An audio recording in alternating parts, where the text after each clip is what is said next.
Federal agents on Monday detained pro-Palestinian activist Mohsen Mahdawi, who was involved in protests at Columbia University last year.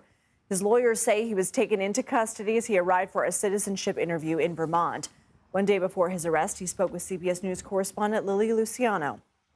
What do you want people to hear from you in the case that you are detained? I want people to know that my compassion extended beyond the Palestinian people. My compassion is also for the Jewish people and for the Israelis as well.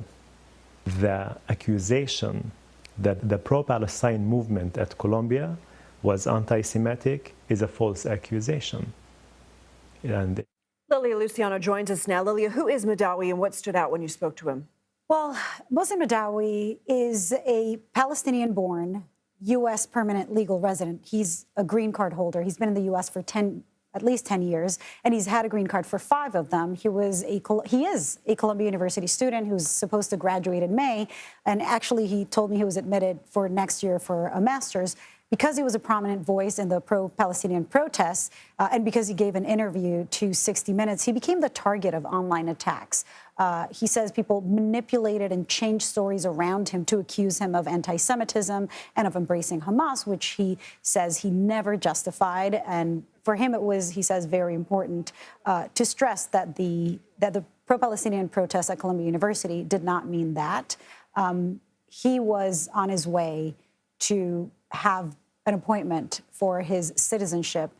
Instead, and this is what really stood out to me, 2 things could have happened. He could either get closer to becoming a citizen when he was detained, or he did expect that there was a big possibility that he would be detained because as a pro-Palestinian protester who has been targeted online and he's seeing what's happening. And he's seeing what's happening. He had gone into hiding when Mahmoud Khalil was detained, knowing that not only could he be a target, but one of those far-right Zionist groups that put these lists out there, Beitar, the U.S. branch, told us directly that he would be deported next. That's why we reached out to him to figure out whether he was in threat of deportation and if the government had told him, and he told us that he had not received any direct communication from the government, but that he immediately had got into hiding until he got that invitation for the appointment for his citizenship where he was knowing detained. That it could have gone one of 2 ways. Yeah. So how is the Trump administration justifying his detention?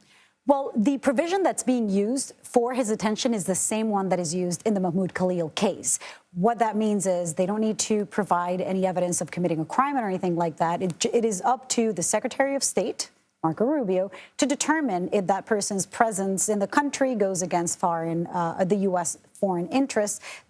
So we can expect that his case is going to go very similar to Khalil's. Has that been tested, whether the Secretary of State needs to provide proof or simply can just say, we believe that this person is antithetical to our foreign policy interest? In the Khalil case, once it got to that point where the government needed to provide evidence or something to justify his detention and his deportation, all they provided was that letter from the Secretary of State saying, we deem you. And that was enough to the court. That was enough because now we know that in the Khalil case, at least, that's, what was decided is that he was deportable. But because the judge explicitly said, and I can't remember the wording right now, but it's, the judge basically said, I don't have the jurisdiction to go over the Secretary of State. I mean, because of that rare, ancient provision. So what happens next? Madawi's still in Vermont? He's in Vermont in the custody of the federal government. And I'll tell you something odd that happened to us yesterday. After he was detained, his attorneys were prepared to file a restraining order so he wouldn't be taken out of the state, and a judge ruled for him that he could not be taken out of the state of Vermont. But when we got to the airport and we got into our flight, the flight attendants asked for his name. They said, if any of these people are here, raise your hand. One of the names they said was Mohsen Mahdawi. When you were on the plane, when I was in the flight attendant announcement. And I was coming to New York. So, I mean, I don't know what that plan was or why that was, but I suspect that perhaps there would have been an attempt, at least, at taking him out of the country. But a judge ruled that he had to, of the state of Vermont, a judge ruled that he had to stay in Vermont. And his attorneys are prepared to, protect him from being deported, he says, keep in mind, he was born in the West Bank. He fears that deportation means he would be sent to a war zone. All right, Lilia Luciano, thank you.